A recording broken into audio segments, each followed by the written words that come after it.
Bonjour à tous et à toutes. Je me présente, je suis Marie-Hélène Viault, conseillère en communication de la Fédération québécoise des coopératives de santé. Merci beaucoup d'être présent et bienvenue à notre table de discussion qui s'intitule « Coopératives de santé, utilité sociale, développement local et régional ». Tout d'abord, qu'est-ce que la FQCS, communément appelée la FQCS, c'est la fédération qui rassemble les coopératives de santé au Québec. Donc, sa mission, c'est bien sûr de soutenir, d'offrir des services à ses membres, mais c'est aussi surtout de protéger, défendre, promouvoir leurs intérêts afin qu'elles soient reconnues comme des piliers de l'offre de services en soins de santé de proximité au bénéfice des communautés au Québec. Alors, tout d'abord, la Fédération aimerait remercier ses partenaires, le Mouvement Desjardins, la Caisse d'économie solidaire, le ministère du Conseil exécutif et, bien sûr, le Conseil québécois de la coopération et de la mutualité. Donc, au programme, aujourd'hui, nous allons vous présenter les faits saillants d'une étude sur l'utilité sociale des coopératives de santé. Nous avons également de touchants témoignages de membres de coopératives de santé qui ont accepté de raconter leurs histoires. Et nous avons également des exemples du dynamisme des coopératives de santé. Donc, sans plus tarder, je vais vous présenter nos conférenciers aujourd'hui. Alors, je vous présente M. François Allaire, qui est le directeur de la Fédération québécoise des coopératives de santé. Bonjour. Nous avons Josée Ouellette, qui est la directrice générale de la coopérative de santé de Saint-Hubert de Rivière-du-Loup. Bonjour. Madame Joanne Bergeron, qui est la présidente de la coopérative santé Le Rocher. Bonjour. Et Madame Chantal Dubuc, qui est à la fois directrice générale de la coopérative de santé de Contrecoeur, mais également présidente de la FQCS. Bonjour. Alors, pour commencer, est-ce que vous savez vraiment ce qu'est une coopérative de santé?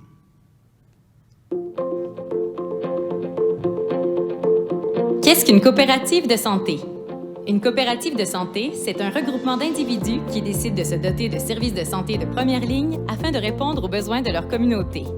La plupart des coopératives de santé sont des coopératives de solidarité. Donc, elles incluent principalement deux catégories de membres, des usagers et des organisations qui souhaitent soutenir l'initiative. Elles sont administrées par un conseil d'administration composé de représentants de ses membres. Les membres de la coopérative définissent les services et décident des investissements en fonction des besoins collectifs. Ils s'assurent ainsi de satisfaire leurs besoins spécifiques.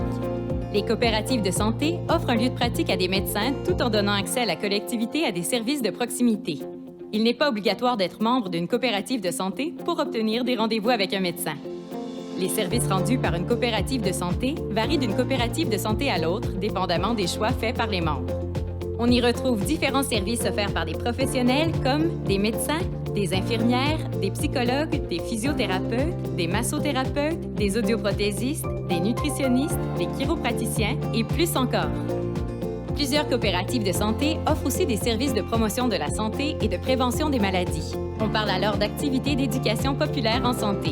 Elles font par exemple des conférences, des capsules informatives, de la promotion pour de saines habitudes de vie, des groupes d'incitation à l'activité physique, etc. Les coopératives contribuent à une meilleure répartition des effectifs médicaux tout en favorisant une responsabilisation citoyenne.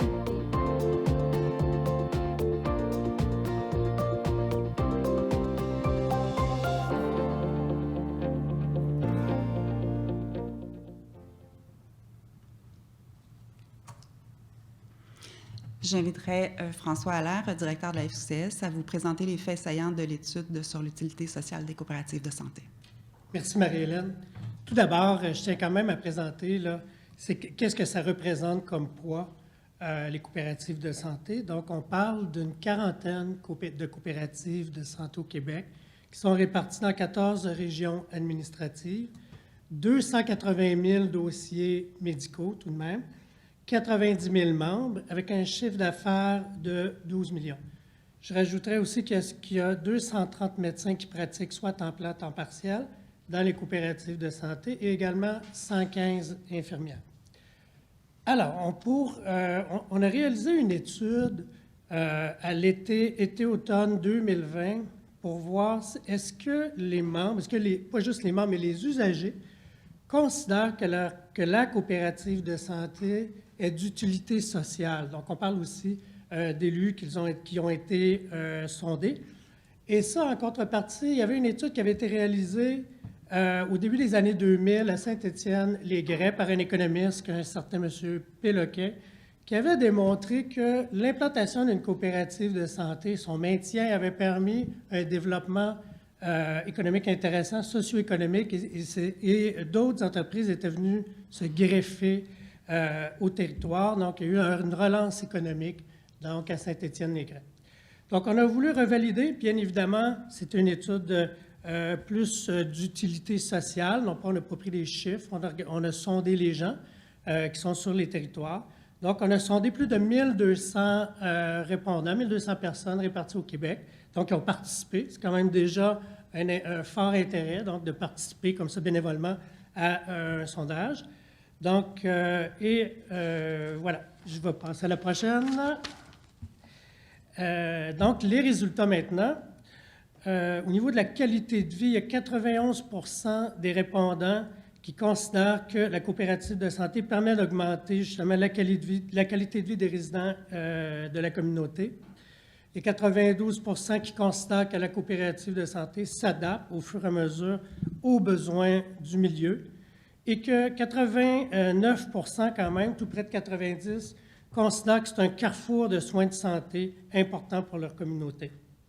Au niveau de l'ancrage territorial, l'ancrage dans le milieu, il y a 65 % des répondants qui indiquent que la coopérative est un moteur économique pour la région. C'est quand même fort intéressant. Et plus de la moitié qui considèrent que c'est un outil de rétention de la population.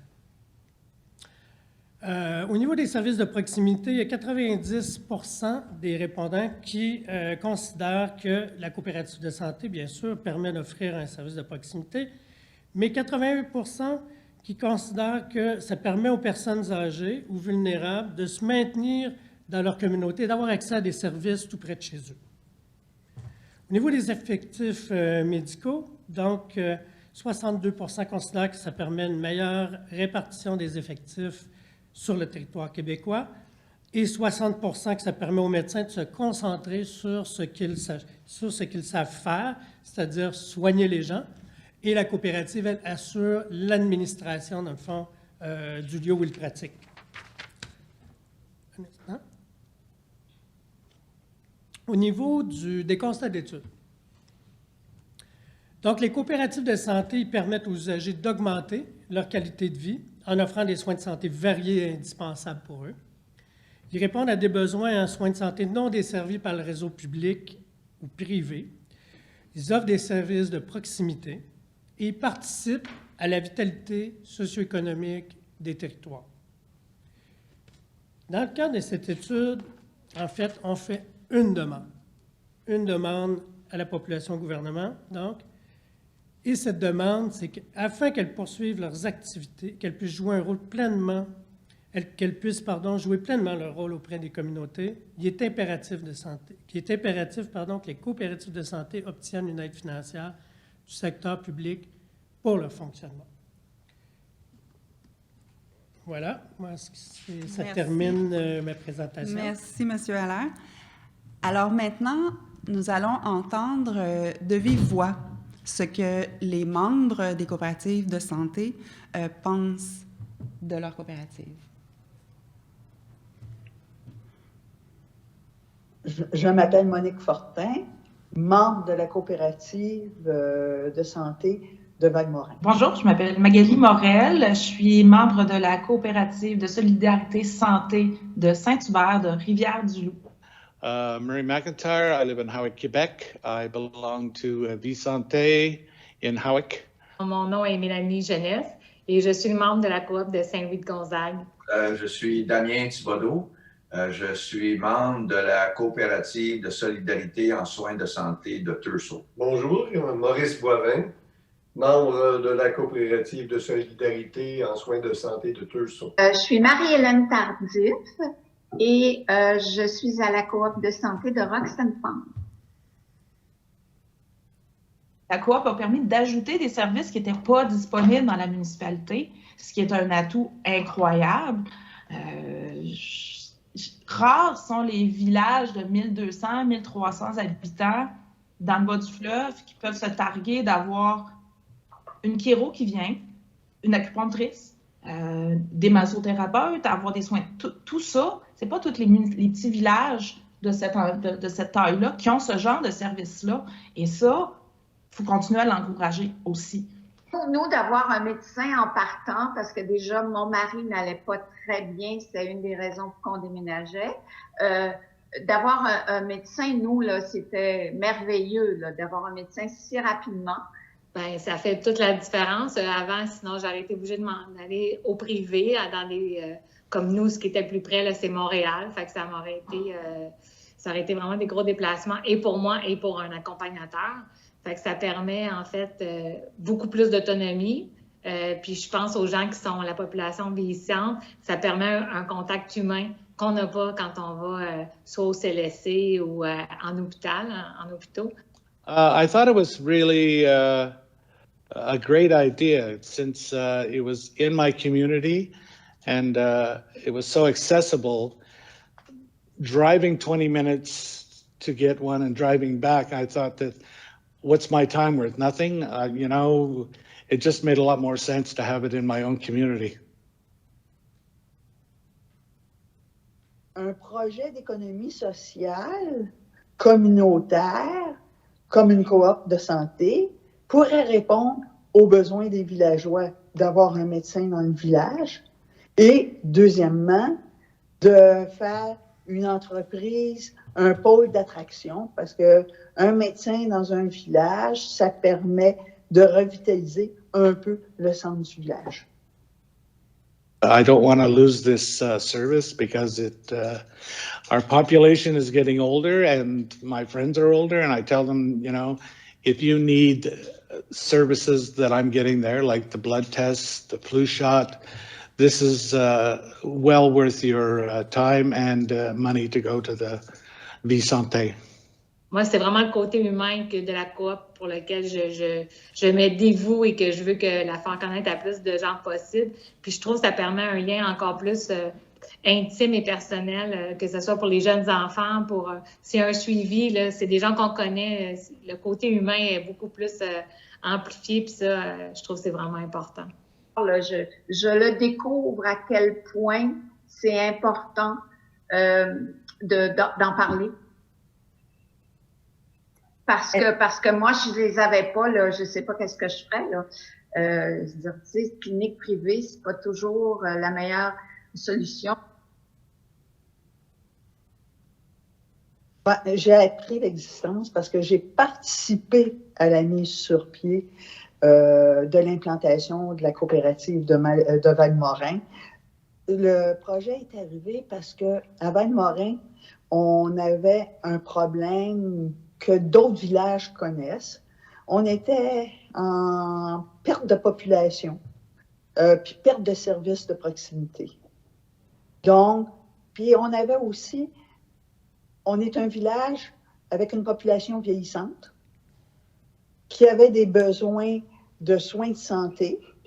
J'ai décidé de devenir membre pour soutenir l'infrastructure qui permet à tout le monde de Saint-Hubert et des villages environnants d'avoir accès à des services de proximité.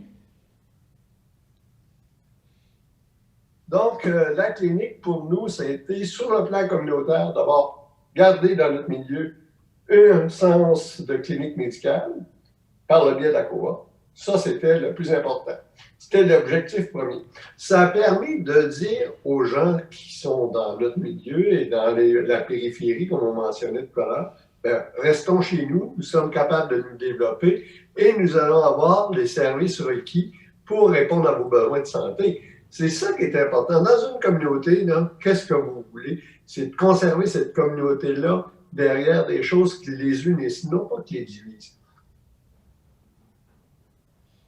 On ne savait pas non plus est-ce que les membres pourraient payer pour avoir accès au médecin, mais on a vite réalisé que non. Tu n'es pas membre de la coopérative pour avoir accès au médecin. Tu es membre de la coopérative parce que ça donne dans ta communauté un médecin. Une clinique, parce qu'on voulait quand même une clinique familiale, à dimension humaine, où les gens seraient des patients, mais aussi des membres de cette clinique-là qui aiderait un médecin à faire sa pratique, mais qui aurait aussi une clientèle qui serait heureuse de l'avoir, puis qui faciliterait sa vie. Lui, il pourrait s'occuper de la médecine, nous autres, on pourrait s'occuper de l'administration.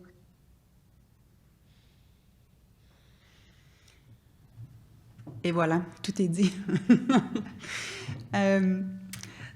Maintenant, je vais vous présenter un projet très, très, très emballant de la coopérative de santé de Saint-Hubert de Rivière-du-Loup.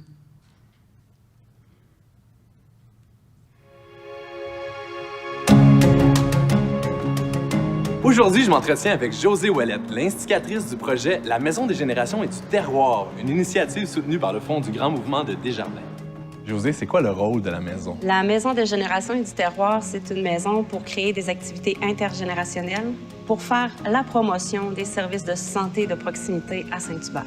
En fait, l'art, l'artisanat, la musique, la danse, le théâtre, sous toutes ces formes, on se rend compte de plus en plus que c'est bon pour la santé, c'est bon pour la santé mentale, ça permet aussi de briser l'isolement. Tu viens récemment de commencer à jouer de la guitare, qu'est-ce que ça t'apporte? Ça me permet d'échanger avec des gens de différentes générations, des plus vieux, des plus jeunes. La musique, ça réunit tout le monde. Pour toi, c'est quoi s'engager à fond? C'est s'impliquer dans un projet, se donner tant qu'on peut sans jamais rien attendre en retour. C'est s'investir pour le bien commun.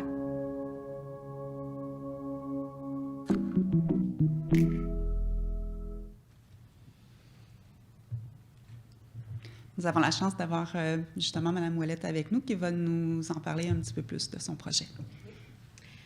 Bonjour tout le monde. Donc, un petit village au Bas-Saint-Laurent de 1200 habitants qui a décidé de reprendre les services de santé de proximité en main en 2011. Donc, on est fondé depuis 2011 et on a effectué en 2019 une planification stratégique pour déterminer nos orientations, notre vision à long terme, qu'est-ce qu'on veut pour notre communauté. Le but de ça, c'était d'atteindre l'autonomie financière. C'est un des objectifs de plusieurs coopératives de santé. C'est pas évident partout au Québec. Toutes les coopératives de santé ont des difficultés à s'arrimer en regard des lois, des différentes lois auxquelles on doit se conformer. Donc, on a entamé une réflexion en faisant une étude des besoins de la communauté. On a participé à l'élaboration de la politique familiale et de la politique MADA. Donc, on a pris le pouls de la population, des différents organismes, des différentes personnes, des familles, des aînés, pour savoir qu'est-ce qui manquait dans la communauté pour que notre communauté demeure vivante, puis pour participer au maintien des services de proximité, pas seulement en santé. Mais on garde toujours l'objectif de notre mission qui est de maintenir une population en santé. Donc, on a parti de l'énoncé de vision qui est né de cette consultation publique-là. Donc, qui disait que Saint-Hubert, on a des lacs, chez nous, on a 3 lacs. On disait que Saint-Hubert et ses 3 lacs, c'est une histoire à transmettre, des richesses à développer, une communauté fière, impliquée et tissée serrée. On a parti notre réflexion à partir de cet énoncé de vision-là. Et de là est né le projet du Hub créatif, la Maison des générations et du terroir. Ce qu'on demandait lors des différents comités et tout ça, les familles et tout ça, ils disaient qu'il n'y avait pas suffisamment d'activités culturelles, intergénérationnelles pour briser l'isolement des aînés, des familles et tout ça. Donc, on s'est dit, OK, ça avait il y avait un grand enjeu de santé mentale qui était là, encore plus depuis les 2 dernières années, parce qu'avec ce qu'on a vécu. Donc, ce qu'on a fait, c'est que, dans le fond, le projet a été mis de l'avant bien avant la pandémie actuelle, mais on est en plein dedans et on se dit, mon Dieu, quel beau cadeau on s'est fait. Donc, tout ça ce projet-là permet à la coop de santé de Saint-Hubert, de Solidarité Santé Saint-Hubert, de vivre, dans le fond, les activités intergénérationnelles du hub créatif, les activités, les ateliers, les formations, les conférences, tout ça permet de financer les soins de santé de proximité parce qu'on a 2 volets à notre coopérative. On a un volet qui est curatif et par le hub, on travaille beaucoup le préventif. Donc, on va chercher les deux avantages qui donnent un bénéfice aux coopératives de santé par le biais de ce projet-là. Donc, on va travailler vraiment plus en curatif. En préventif, excusez. Donc, c'est ça, les ateliers il y a divers ateliers qui sont mis de l'avant. Cet automne, on a une super de belle programmation. Il y a du yoga, il y a de la méditation, il y a de la poterie, il y a des cours de guitare, il y a des cours d'anglais qui sont donnés aux gens. C'est de la conversation anglaise. On a plein d'activités, des cours de tricot, tissage. Et on a un engouement pour participer à ces activités-là. Les gens ont besoin de ça. Il y a un autre volet à notre projet de hub créatif pour permettre d'amener des sous tout le temps, à chaque semaine. Et on a décidé de mettre sur pied dans nos locaux une friperie. Cette friperie-là, dans le fond, récupère les vêtements, évidemment. On a du développement durable qui est là. Donc, on a mis en place une friperie avec un frigo partage pour le gaspillage. Ça permet d'éviter le gaspillage alimentaire et ça permet aux jeunes de venir travailler bénévolement chez nous puis de les impliquer dans le projet. Et on a aussi les produits du terroir locaux et régionaux. On donne une vitrine aux artisans locaux, aux producteurs régionaux, puis on valorise les métiers d'art aussi puis on vante aussi les bénéfices là, sur la santé mentale là, de produire des pièces artistiques ou des choses comme ça. Donc, c'est notre projet. Voilà. Merci infiniment, Mme Ouellette. On va passer à un autre projet qui est tout aussi emballant, mais qui est complètement différent. Alors, je vais donner la parole à Mme Joanne Bergeron, présidente de la coopérative Santé Le Rocher. Merci à vous. Bonjour. Alors, bonjour à tous.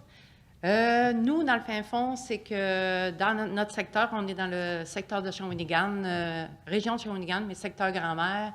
On avait une clinique ambulatoire qui devait quitter puis qui voulait enlever directement du secteur de Grand-Mère.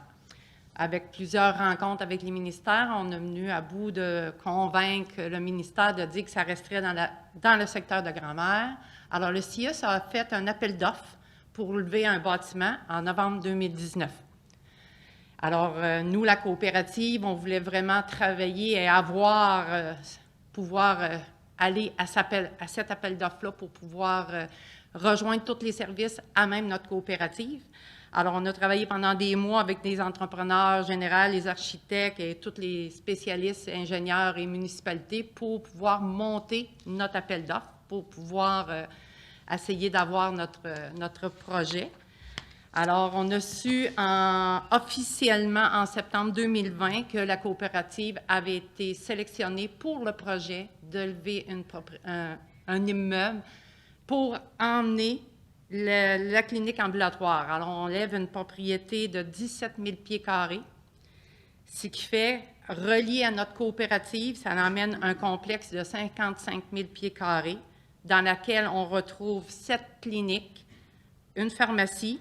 Puis là, dans le nouvel immeuble, il va y avoir un centre de services ambulatoires puis un CLSC du CIUS.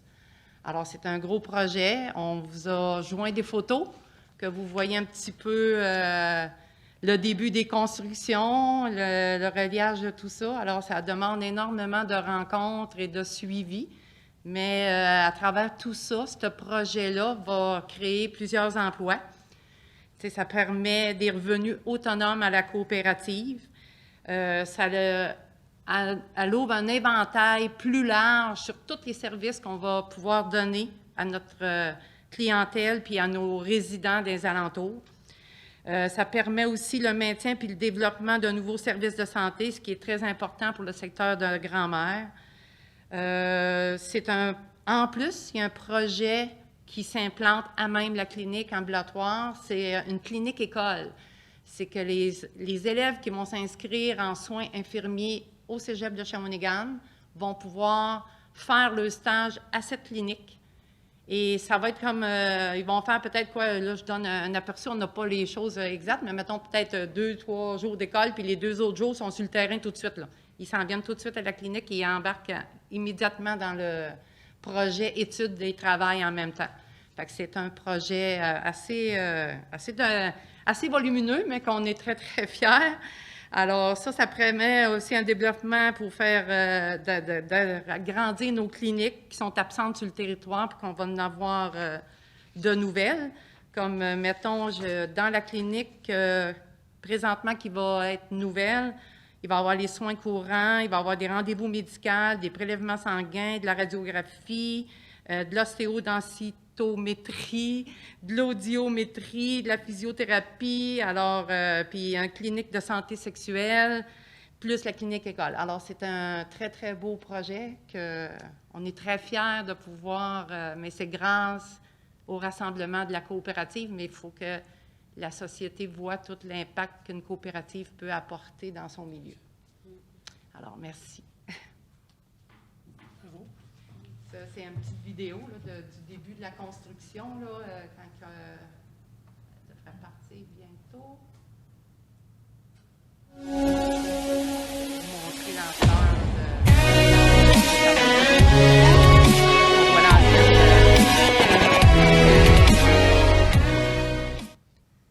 ça remplit un coin de rue. Excusez, mais c'est ça. Merci. Merci beaucoup, Mme Bergeron. Maintenant, on va mettre les projecteurs sur la coopérative de santé de Robert Clich, qui a la particularité d'avoir été créée suite à un engagement de médecins et qui existe depuis un certain temps. Et on a la chance, justement, d'avoir le témoignage d'un des médecins qui était là depuis les tout débuts. Alors, bonjour, mon nom est Linda Filion. Moi, je suis médecin de famille à Beauceville. Je suis en pratique depuis 37 ans. Et là, je travaille à la coopérative de santé de Beauceville depuis le 1er août 2009, depuis le tout début de la coopérative. Dans la région, on sentait qu'il y avait beaucoup de besoins non répondus au niveau de la population. Mon collègue et moi, on avait tenté de recruter par nous-mêmes des médecins finissants. Puis, on n'avait pas eu beaucoup de succès. Alors, quelqu'un au Centre local de développement, Mme Nancy Allaire, qui était au courant de nos difficultés personnelles à la clinique, puis qui était au courant des besoins au niveau du territoire, est arrivé avec cette proposition-là. Tous les médecins du territoire, on était tellement débordés par la tâche, mettons, des soins, qu'il ne nous restait pas de temps pour penser, s'organiser. On n'aurait pas pu l'idée ça. Dans le fond, on nous proposait quelque chose qui permettait de s'organiser mieux, un groupe de médecins, puis on était accompagnés. Parce que ce que les jeunes voulaient, ils veulent un regroupement de plusieurs médecins, qu'on soit GMF. Ils veulent un travail de collaboration avec des infirmières, d'autres professionnels de la santé. Alors là, la coop, elle a permis tout ça. C'est qu'il y a eu des locaux qui ont été loués, aménagés. Ça répondait aux besoins de la médecine moderne, là, puis sans qu'on ait, les médecins, la lourdeur de l'organiser. Chez nous, à la coop de santé, les médecins, on dit ce qui va pas, ce qu'on a besoin. Et puis, on n'a pas eu de perte de pouvoir décisionnel. La coop, dans le fond, elle nous a permis de s'organiser, de se concentrer vraiment sur les soins. Les finissants qui s'adressaient à l'hôpital puis qui cherchaient un poste dans la région, ils nous ont été référés, on les a rencontrés, on les a présenté notre projet. Et puis, tout de suite, la première année, on a pu avoir 2 finissants qui se sont greffés aux 3 médecins. On est devenu très rapidement à 6 parce que je pense qu'on offre aux jeunes, ils peuvent arriver chez nous avec leur stéthoscope dans le cou et le 2-3 cadres accrochés dans leur bureau, puis ils sont encadrés sur tout. Ils sont supportés pour les inscriptions à la RAMQ, etc. Alors là, en coop, c'est un engagement d'1 an. Fait que ça fait pas peur là, aux jeunes. La coop comme telle, on voit quand les jeunes arrivent, ils savent pas c'est quoi beaucoup. Ils n'ont pas beaucoup entendu parler, mais une fois que c'est expliqué, il faut croire que ça plaît, parce qu'on a recruté presque tous les ans. Là.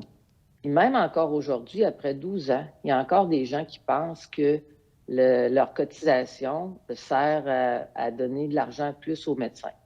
Fait que, encore maintenant, il faut réexpliquer que ça va pas aux médecins, que c'est pour payer l'organisation, puis les gens qui administrent la coop, puis qui la font fonctionner. Puis moi, je le sais pas non plus. Quand je vois un client devant de moi, là, je le sais pas s'il est membre de la coop ou pas, là.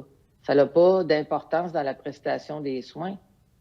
Le membre de la coop, lui, il a accès à des services non assurés. Il n'y a pas d'accès privilégié à moi parce qu'il est membre ou pas membre. Il y en a que c'est gratuit pour les membres, il y en a qui ont un tarif différent, plus bas pour les membres. Moi, quand les gens me demandent pourquoi je dois payer, bien, je leur dis probablement que s'il n'y avait pas eu de coop, qu'il y aurait presque plus de médecins sur le territoire. Quand la coop a été fondée, ça faisait plus de 20 ans qu'il n'y avait aucun médecin qui s'était installé sur le territoire. C'est grâce à la coop qu'on a toute cette panoplie-là de services. Même si les médecins, on paye nos loyers, on paye tout ça, je pense pas que la coopérative, elle peut vivre juste de ça. Elle a besoin de revenus de cotisation. Que les gens continuent de croire au projet. Nous autres, notre expérience à Robert Clich, là, c'est une expérience très heureuse pour les médecins. C'est un succès. Moi, je dis que c'est le meilleur des deux mondes parce qu'on garde un pouvoir décisionnel, puis on n'a pas à gérer la clinique. Ça aurait été difficile de commencer juste avec des finissants. C'est bon d'avoir des médecins plus vieux qui connaissent le territoire. Toute la coop, là, c'est quelque chose qui s'inscrit dans le milieu, puis ça a besoin de partenaires là, du milieu. Ça peut pas être juste le monde médical. Que le monde des affaires, il s'est mobilisé pour les soins de santé dans notre coin. Parce que sans tous ces partenaires-là, je suis pas sûre que ça aurait pu démarrer, là. Ça, mon conseil, c'est qu'il faut mobiliser toute la communauté. J'ai pas d'inquiétude pour l'avenir parce qu'on a une équipe de médecins très, très dynamique. L'équipe de gestion est exceptionnelle. 2 belles cliniques récentes, très bien aménagées. Et le modèle est bon et qui plaît. Fait que le recrutement, ça va aller bien. L'adhésion des membres, j'espère que ça va se continuer. Je pense que ça devrait bien aller.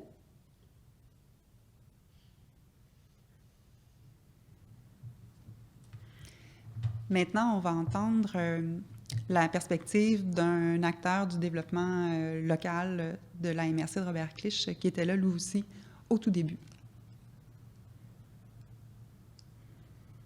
Alors, mon nom est Daniel Fenet, directeur général et commissaire industriel au CLD Robert Clich. Dans un CLD, nous, on fait beaucoup d'efforts de prospection, que ce soit de main-d'œuvre, d'entreprise, et en collaboration aussi avec nos municipalités, de nouveaux résidents. Alors, je pense que il y a un élément qui est essentiel, c'est d'avoir un accès à des médecins de famille. Un accès à des médecins de famille, si on n'a pas ça, évidemment, ça rend de plus en plus difficile les efforts de développement économique. Alors, le conseil d'administration, avec le conseil des maires, là, tout le monde, on s'est dit, oui, il faut faire de quoi, parce que finalement, dans 5 ans, dans 10 ans, si on n'a plus de médecins, ça ne marchera pas. Alors, on voyait les médecins qui avaient tous 55, 60, 65, puis il n'y avait pas de relève qui s'installait. Alors là est née finalement la coopérative de santé Robert Clich. Quelques années après, on a quand même construit une bâtisse à Saint-Joseph, Beauceville. On a modernisé un ancien CLSC pour accueillir la coopérative de santé. Alors, on avait 2 assises importantes là dans nos 2 villes pour la coop de santé. L'attraction d'entreprises, l'attraction de main-d'œuvre, l'attraction de nouveaux résidents. Alors, c'est des éléments qui sont très, très importants pour assurer la croissance économique de la MRC Robert Clich. Il fallait qu'on trouve un modèle que les gens aient un sentiment d'appartenance. C'est à eux autres aussi la coopérative. Là. Alors, c'est nos meilleurs ambassadeurs. C'était plus un dossier prioritaire seulement pour le CLD, comme ça l'était au départ, mais là, c'était un dossier prioritaire pour les maires et pour une population complète. C'est intéressant de savoir que cette organisation-là va continuer à prendre de l'ampleur au cours des prochaines années, va continuer à se développer parce qu'ils ont vraiment une culture au niveau du développement. On ne stagne pas dans la MRC Robert Clich au niveau de la coop de santé Robert Clich. Ils sont constamment en phase d'innovation, en phase d'amélioration continue. C'est important que les médecins soient là pour répondre à une nouvelle clientèle parce que, comme je mentionnais, il y a beaucoup de nouveaux résidents, des nouvelles familles des travailleurs étrangers temporaires, des immigrants. Alors, il y a une population qui est vieillissante aussi. Alors, ça, je pense qu'ils ont su là, s'ajuster là, adéquatement là, pour répondre. Puis c'est un défi continuel là, pour répondre à une clientèle là, qui va être de plus en plus différente et exigeante. D'ailleurs, il y a d'autres municipalités qui sont en dehors de la MRC qui viennent bénéficier des services. Qu'est-ce qui est intéressant, c'est que l'infrastructure d'accueil est super bonne. Le travail d'équipe est extraordinaire. Les médecins n'ont plus à se soucier de gérer une bâtisse, de gérer l'entretien de la bâtisse, et se soucient de prendre soin de leurs patients, de bien soigner leurs patients. Alors ça, c'était pour nous, là, c'est une belle réussite. On est bien fiers de notre coopérative de santé Robertine.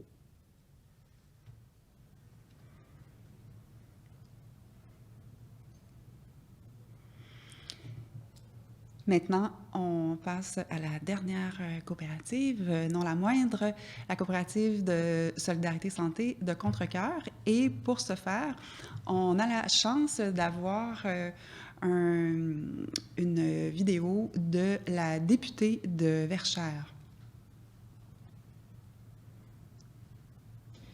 Bonjour à toutes et à tous. Je me présente, Suzanne Dansereau, je suis députée de Verchères et ancienne mairesse de la ville de Contrecœur, ayant contribué à la création de la coopérative de Solidarité Santé de Contrecœur. C'est avec grand plaisir que je me joins à vous pour ce grand rassemblement québécois de la coopération et de la mutualité. Je remercie la Fédération québécoise des coopératives de santé pour cette invitation à la table de discussion sur les coopératives de santé. Des partages, des échanges, des réflexions sur un sujet aussi important que l'utilité sociale et le rôle des coopératives de santé. Voilà une occasion exceptionnelle de discuter aujourd'hui de vos succès, de vos défis, des partenariats potentiels et des perspectives d'avenir.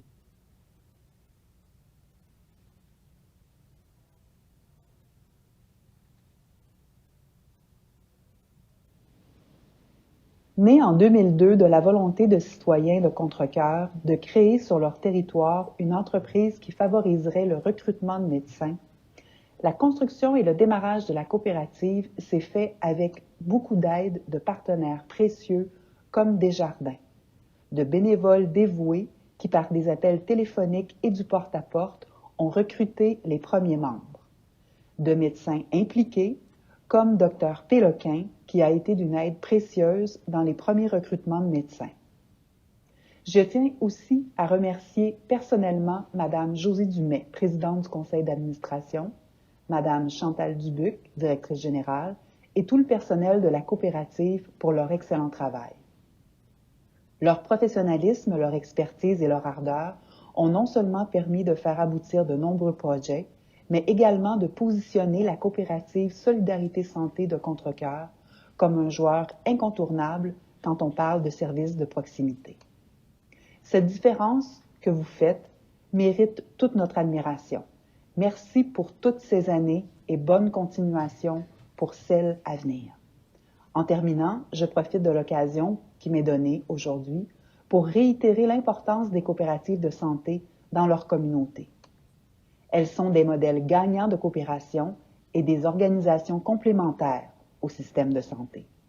Par leur mission et leurs valeurs, elles permettent de compléter l'offre de services de santé de première ligne et elles contribuent à leur façon au développement des communautés où elles œuvrent. Je suis la première membre de la coop Solidarité Santé de Contrecœur et j'en suis fière. Longue vie aux coopératives de santé.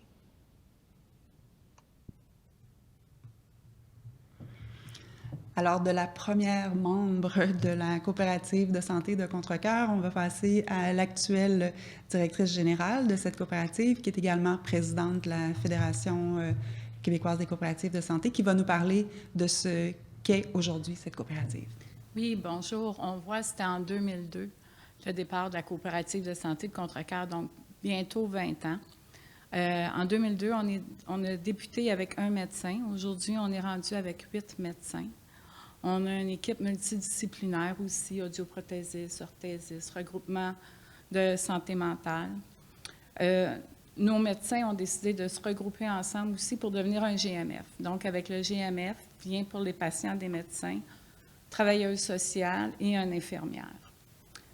De plus, la coopérative de santé offre des services à leurs membres. Donc, nous avons mis en place des soins infirmiers, des soins de prise de sang.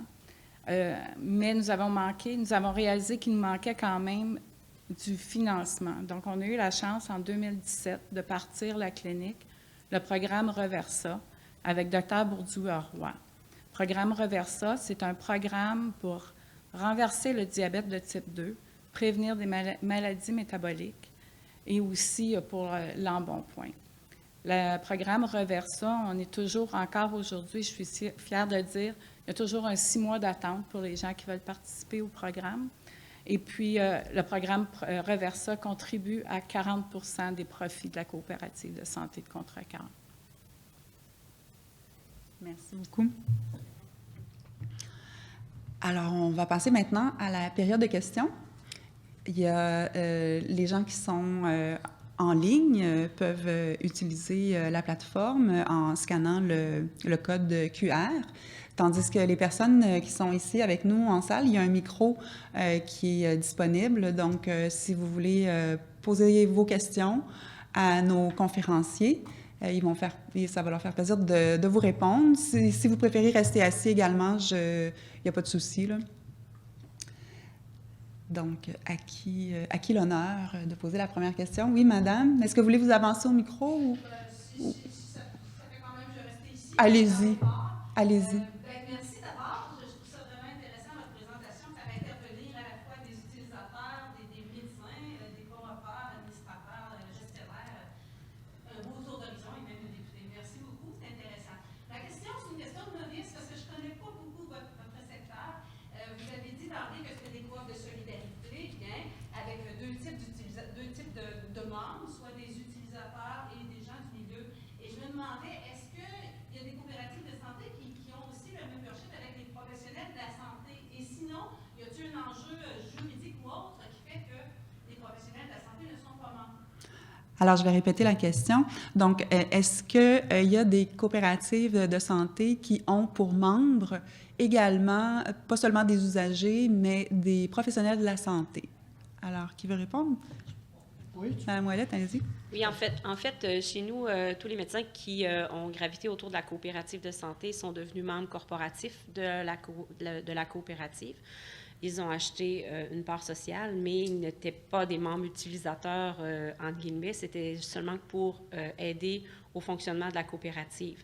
Chez nous, c'est comme ça que ça fonctionnait.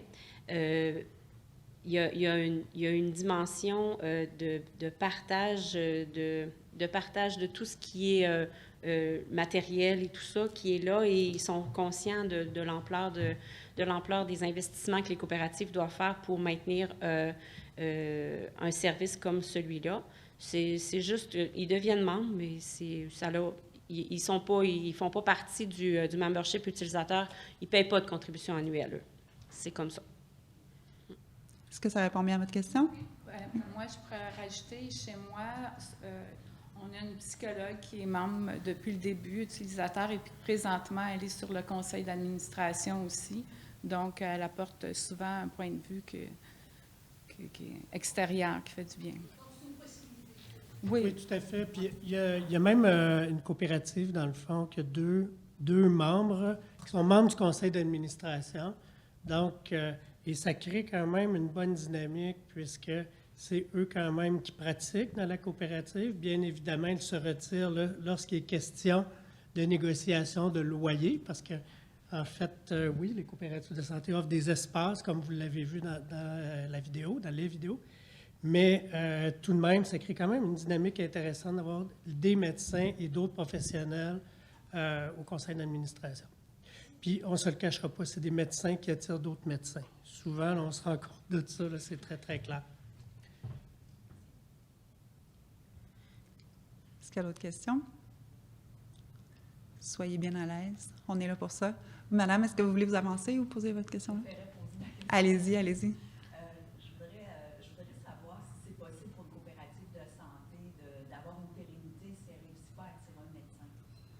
Donc, je vais répéter la question pour les gens en ligne. Est-ce que c'est possible pour une coopérative de santé d'assurer sa pérennité si elle ne réussit pas à attirer de médecins? Tout à fait. En fait, à la base, bien évidemment, les citoyens, quand ils se mettent ensemble pour démarrer, pour organiser la coopérative, c'est sûr qu'il y a un objectif à l'autre bout, c'est d'avoir des professionnels de la santé. Puis en finalité, des médecins. Maintenant, il y a quelques coopératives quand même qui réussissent à bien jouer leur rôle de hub en santé avec des infirmières praticiennes, par exemple, et d'autres services connexes. Mais je ne vous cacherai pas que dans la vraie vie, là, les citoyens voudraient avoir un médecin, mais en final, c'est possible, oui, effectivement. D'autant plus que tout récemment, donc il y a eu des changements législatifs. Il y a des infirmières praticiennes maintenant là, qui quand même travaillent avec les citoyens. Ils peuvent offrir des services supplémentaires que d'autres types d'infirmières.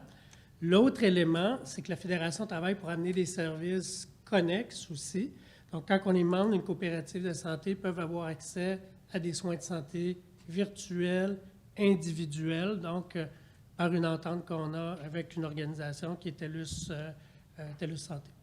Donc, c'est tous des modèles, puis vous l'avez vu, hein, il n'y a pas un modèle qui est pareil dans les présentations qu'on a là, puis quand on va sur le terrain, c'est la même chose. Je vous nommais la coopérative de Basse-Lièvre tout à l'heure, que c'est des médecins ensemble avec des citoyens qui ont vraiment fait lever là, la coopérative. Et dans d'autres cas, pour nommer celle c'est la coop Santé Famille de Saint-Louis-de-Gonzague, que là, c'est une infirmière praticienne, qui sont logés dans les locaux de la municipalité. Donc, ils se greffent d'autres services. Là, ils offrent le service de soins de santé virtuels. Donc, tranquillement, ils se bâtissent là, une notoriété pour que peut-être, éventuellement, qu'il y ait des médecins qui viennent pratiquer dans ces coopératives-là. Merci. Est-ce qu'il y a d'autres questions? Allez-y. J'ai une question au niveau du financement, parce que c'est clairement un enjeu. Je me demandais d'où ça, j'imagine qu'il y a plusieurs réponses qui vont sortir de ça, mais ça vient, est-ce qu'il y a une proportion provinciale, municipale, membre ou je sais pas? Je vais répéter la question pour les gens en ligne. Donc, l'enjeu est effectivement du financement, sa provenance. Est-ce qu'il y a des provinciales, municipales, fédérales? Bon, en fait, vous permettez, au démarrage d'une coopérative, c'est clair qu'il y a quand même un noyau important de citoyens qui s'investissent, mais c'est le milieu municipal, les citoyens, puis souvent des prêts qui sont accordés par des institutions financières ou même des dons par le milieu qui permettent de démarrer la coopérative de santé. Et ça, c'est appuyé quand même sur une étude qu'on a réalisée en 2018. Donc, ces données-là, puis on est en train de la mettre à jour là, pour avoir des données un peu plus fraîches, malgré que ça ne va pas changer pour le démarrage, mais c'est de voir par la suite, par exemple. Donc, par la suite, c'est ça, les contributions annuelles des membres représentent 50% des revenus de la coopérative. Donc, c'est quand même fort important. Il y a un autre gros pourcentage, bien évidemment, c'est l'allocation d'espace là, pour les professionnels de la santé. Je vais me permettre de le dire, mais le gouvernement du Québec, fédéral, on oublie ça, là, bien évidemment, et du Québec, ils ne travailleront pas à financer le démarrage d'une coopérative de santé et même par la suite, là, le fonctionnement. Puis ça, c'est un enjeu important. Mais par exemple, on a eu des collaborations avec le ministère de l'Économie et de l'Innovation qui vont financer des projets qui vont avoir des retombées dans les coopératives, mais ce n'est pas de l'argent qui va directement pour le fonctionnement de la coopérative. Donc, pour la plupart, chez 83 pour donner un chiffre exact, là, c'est 50 des coopératives. C'est les contributions des membres qui contribuent à 50 Il y a un certain pourcentage que le 17 restant, qu'il n'y a aucune contribution, mais ces coopératives-là sont un GMF à part entière. Donc, ils ont des revenus autres que celles qui ne sont pas considérées totalement GMF. Puis peut-être compléter, oui, vous qui êtes sur le terrain au quotidien. Si je peux continuer, c'est pour cette raison qu'on devient innovant et créatif au niveau de nos coopératives de santé. On essaie de développer des projets porteurs, des projets mobilisants, des projets structurants pour nos communautés. Et souvent, ces projets-là sont finançables. Je donne entre autres qu'on a eu une belle contribution du Fonds du Grand Mouvement des Jardins. Nos caisses des jardins locales sont très impliquées. Notre municipalité a un très grand regard sur la coop, sur la coopérative de santé parce que c'est intrinsèquement, c'est ce qui fait qu'il y a des nouvelles familles qui viennent s'installer chez nous. La MRC, on a des gros revenus au niveau de la MRC aussi par le biais du fonds éolien. On a la chance d'avoir des éoliennes dans notre coin. Alors, on va chercher du financement beaucoup dans ces catégories-là et c'est ce qui nous permet d'être là, mais c'est parce qu'on est important pour les communautés, pour le développement du territoire. Donc, c'est pour ça qu'on reçoit ces financements-là. Si vous permettez un complément, l'enjeu souvent, le milieu municipal, après quelques années, donc que la coopérative est implantée, puis ça, c'est la géométrie variable. Là, chez vous, il y a quand même une très, très bonne implication. Le milieu municipal dit hey, c'est pas dans notre cours, ça, c'est dans le cours du ministère de la Santé, puis là, on se fait renvoyer la balle comme ça d'un bord et de l'autre. Et là, donc, c'est pour ça que ça prend des projets innovants pour permettre, là, et une contribution, encore une fois, je l'aurais dit, là, des membres de la coopérative de santé, pour permettre son fonctionnement. Et vous savez, pour rajouter, donc, le lien d'usage est quand même éloigné parce que les gens veulent un médecin, c'est en bout de piste, hein? À l'origine, là, c'est ça. Mais le lien, c'est avec la coopérative et non pas avec le service qu'ils pourraient recevoir du médecin. C'est la carte soleil, hein, le lien. Vous savez tous ici au Québec.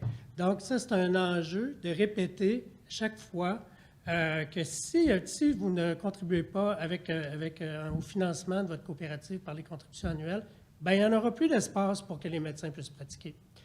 Ça, les gens ont tendance à oublier, bien évidemment, c'est naturel parce que le lien d'usage est éloigné.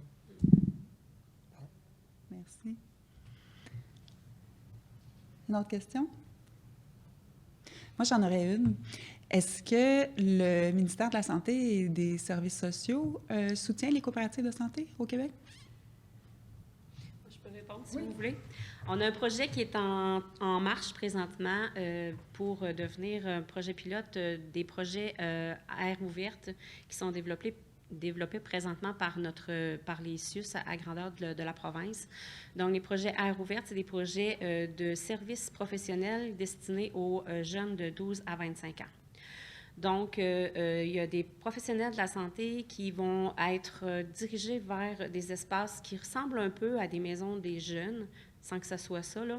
Et ils vont avoir accès à des services professionnels tels que psychologues, sexologues, infirmières, en toxicomanie, des médecins, des professionnels de la santé qui vont les aider, travailleurs sociaux, qui vont les aider dans leur cheminement au niveau de ces jeunes-là. Donc, nous, on a un projet Aires ouvertes qui est en train de se développer à Rivière-du-Loup et nous sommes sur le comité opérationnel de ce projet Aires ouvertes-là et notre coopérative, par le biais du Hub créatif, a été ciblé comme un espace de dispensation des services d'air ouverte en milieu rural, parce que Rivière-du-Loup, c'est une ville et nous, on est situé en milieu rural à plus de 40 km de Rivière-du-Loup, évidemment. Donc, l'enjeu, c'était que le service devait se déployer à la grandeur du territoire et on savait très bien que ces jeunes-là, les jeunes de 12, 13, 14, 15 ans, ne demanderont pas nécessairement à leurs parents « Hey, j'ai vraiment besoin d'aide, j'aimerais ça aller consulter à Rivière-du-Loup ». Ils sont libres de le faire quand ils viennent chez nous à la coopérative au Hub. Donc, ils ont accès à ces services professionnels-là, c'est confidentiel.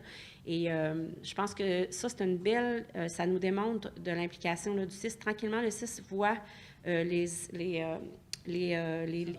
avantages de faire affaire avec la coopérative et ils vont même, parce qu'il manque d'infirmières, ils vont même nous louer notre infirmière pour qu'elle donne des ateliers aux jeunes. Donc, on commence à rentrer un peu là, dans leur vision. Je pense qu'ils se rendent compte qu'on est là, on est bien implanté, qu'on est sérieux, qu'on fait un bon travail et que les gens apprécient là, de faire affaire directement dans leur milieu. Et ce qu'ils veulent, les gens, c'est des services de proximité. Ils ne veulent pas s'en aller dans un gros GMF avec 12, 15 médecins puis qu'ils soient « Bonjour, madame un tel » ou « Numéro un tel, c'est à votre tour ». C'est pas comme ça que ça fonctionne chez nous. Donc, je pense que c'est différent aussi d'une région à l'autre. Les CIUS ne reconnaissent pas toujours les coopératives de santé, dépendant où on est situé sur le territoire. Nous, à Contrecœur, je n'ai pas de problème. J'ai une clinique jeunesse qui est fournie avec une infirmière qui est fournie, mais ils ne paieront pas de locaux, ils ne nous donneront pas de sous. On a aidé pour la clinique de vaccination pour l'influenza l'année passée parce qu'il ne devait pas en avoir sur notre territoire à cause de la COVID, évidemment, puis le manque de personnel. Et puis, on a demandé des sous pour nous aider, puis la réponse a été non, mais ça va être vraiment apprécié, par exemple, que vous allez vous en occuper.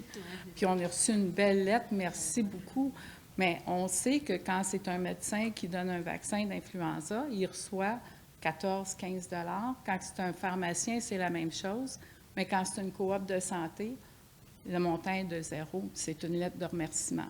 Fait qu'il y a encore beaucoup de travail à faire. Si vous permettez de niveau plus macro du ministère de la Santé, le ministère de la Santé ne reconnaît pas plus le modèle coopératif en santé dont les coops ont été mis en place par des citoyens qui se sont pris en main, que la clinique médicale, que ma clinique médicale, par exemple, qui est ici tout près à Sillery, donc, et qui est gérée par des médecins. Pour eux, il n'y a pas de différence. Donc, eux, ils s'assurent de payer les médecins, de faire, j'allais dire un semblant, une répartition des effectifs médicaux comme eux ils considèrent. Mais par la suite, là, il n'y a aucune aide là, pour vraiment le soutien, dans le fond, ni aide, ni reconnaissance particulière pour le modèle coopératif en santé. Ce qu'il faut, c'est beaucoup chercher et chercher et chercher, puis foncer.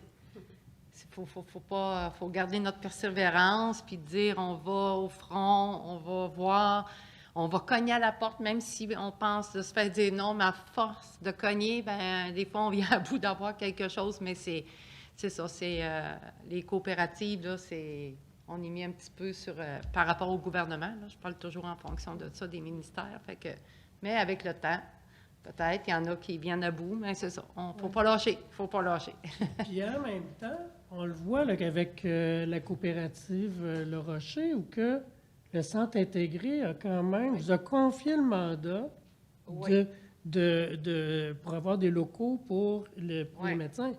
Donc, des fois, il y a comme un peu une incohérence. Là. Oui, on vous reconnaît, mais on ne vous reconnaît pas. Si vous faites la job pour nous, dans le fond, c'est OK, mais on ne vous financera pas de façon supplémentaire. Donc, par rapport à votre répartition géographique là, sur le territoire, puis la proximité là, avec les citoyens.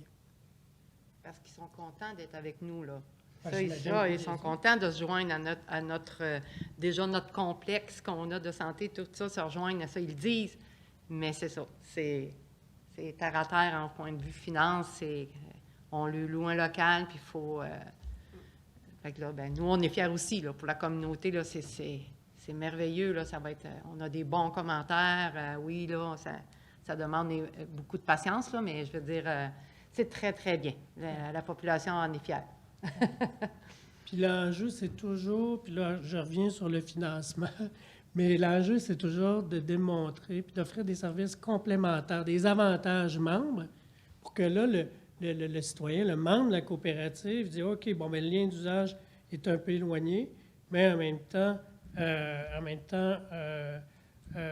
la contribution que je donne me permet d'avoir accès à des services à meilleur coût, avec des partenariats dans le milieu. Et ce qu'on souhaiterait vraiment, c'est d'avoir une reconnaissance du ministère de la Santé qui dit OK, on vous reconnaît comme un modèle particulier, vous êtes à quelque part là, dans l'organigramme, là, puis vous rendez des services qui sont fort pertinents dans les communautés que vous desservez. Déjà, ça serait un plus, parce que nous, ce qu'on souhaiterait en bout de piste, c'est que les contributions annuelles, ils soient déductibles d'impôts. Donc, juste ça, là, ça permet, puis on l'a chiffré, donc, juste ça permettrait vraiment là, d'assurer un fonctionnement des coopératives de santé. Puis on parle de quelques millions, à peine 4-5 millions de dollars là, par année. Donc, sur un budget total du ministère de la Santé, je vous laisse imaginer qu'il occupe le tiers c'est le tiers, sensiblement, là, de 5. Bon, bien, voyez-vous, je suis conservateur. Mais pas dans mon vote, par exemple, mais bon, faire du pouce. Voilà. Merci. Vous avez une question? Oui, je ne sais pas si c'est parce que je réfléchis,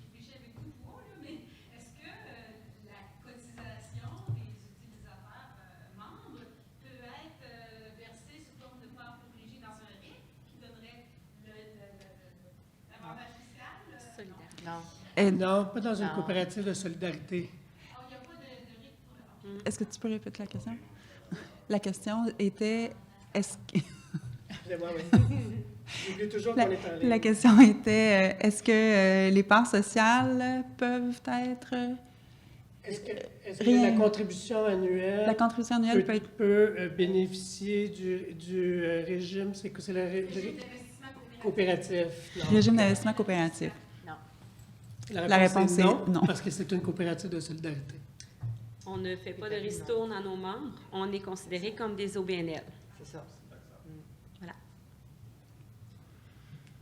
Monsieur? Moi, je m'étais dit que je n'allais pas poser de questions parce que c'est pas vraiment tout à fait une question. C'est une question commentaire. C'est que si François le sait, je suis Eric Martel au CQCM, puis Chantal aussi le sait, on travaille beaucoup à accompagner la fédération pour justement aider à les faire reconnaître. Puis je pense qu'un des problèmes qu'on a, puis suite à la question de Chantal, c'est qu'un des problèmes qu'on a avec les codes de santé, c'est qu'on parle beaucoup de santé parce que c'est une cohorte de santé, mais ça concerne toute la vitalité des communautés, puis même les entreprises. Moi, la cohorte de santé de ma région, qui va plus ou moins bien là, dans Bellechasse, à Saint-Damien, une des principales raisons à l'époque qui avait été de la mettre là, c'était pour sauver des emplois. Parce que les gens n'allaient pas s'installer là, pour aller travailler là, s'il n'y avait pas accès à des services de santé. Fait que c'est compliqué une cohorte de santé. Vous l'avez bien expliqué, là, mais je voulais juste amener la nuance que quand on arrive pour parler au gouvernement, puis François peut en être témoin, puis Chantal aussi, on a plein de portes à aller voir, puis chaque porte nous renvoie à l'autre porte. Puis il n'y a pas comme rien dans le gouvernement qui unifie ça, qui s'en préoccupe de tous les impacts globaux des cohortes de santé. Puis ça, c'est comme insoluble à résoudre ce problème-là, parce que ça nous dépasse. Mais ça ne veut pas dire qu'on est pas capable de faire connaître les cohortes de santé, mais c'est les embûches qui sont là pour vous autres, puis que vous n'avez pas de contrôle là-dessus. Puis il faut composer avec. Puis ma question, c'est est-ce que localement, les gens reconnaissent l'impact aussi autre que santé? Est-ce que les gens le voient, ça, dans les communautés? Je parle des membres et des acteurs locaux. Donc, la question est... La question qui suit un très beau commentaire que je ne vous résumerai pas parce qu'on est vers la fin. Donc, la question est, est-ce que les gens sur place le reconnaissent, c'est-à-dire l'importance d'une coopérative de santé pour la vitalité de son milieu? Je vais vous laisser répondre. Le mot de la fin. Moi, je peux dire que c'est peut-être 50 50-50. Il y a des gens qui le voient, mais il y a d'autres gens qui ne voient pas tout l'impact qu'on met à travailler fort, à garder ça. Là, ils le voient un petit peu plus dans notre coin parce que là, on a moussé la clinique ambulatoire qui devait partir et qu'on n'aurait plus eu de service du tout. Là. Fait que, tu sais, on n'aurait plus eu de clinique d'urgence et tout ça. Fait que là, ils réalisent un peu. Là, ils voient là, tout l'impact qu'on a mis. Mais avant, je ne pourrais pas dire que c'est vu à 100 % parce qu'ils voient ça comme... Ça fait partie de la bâtisse, puis c'est là, puis les médecins sont là, puis c'est juste ça là, qui est... Il faut véhiculer vraiment l'effort qu'on doit faire, qu'on met pour garder tous les services de santé dans la communauté. Ça, là, il ne faut pas arrêter, on voulait partir à un moment donné puis faire le tour des églises, là, nous autres, parce qu'on dit qu'il y a plein de monde dans les églises. Mais là, il n'y en a plus, là, mais là, on s'est fait avoir. Mais aller faire un petit speech en avant, demander... mais c'est ça, c'est de continuer à mousser, à dire tout l'effort qu'on fait. C'est pas...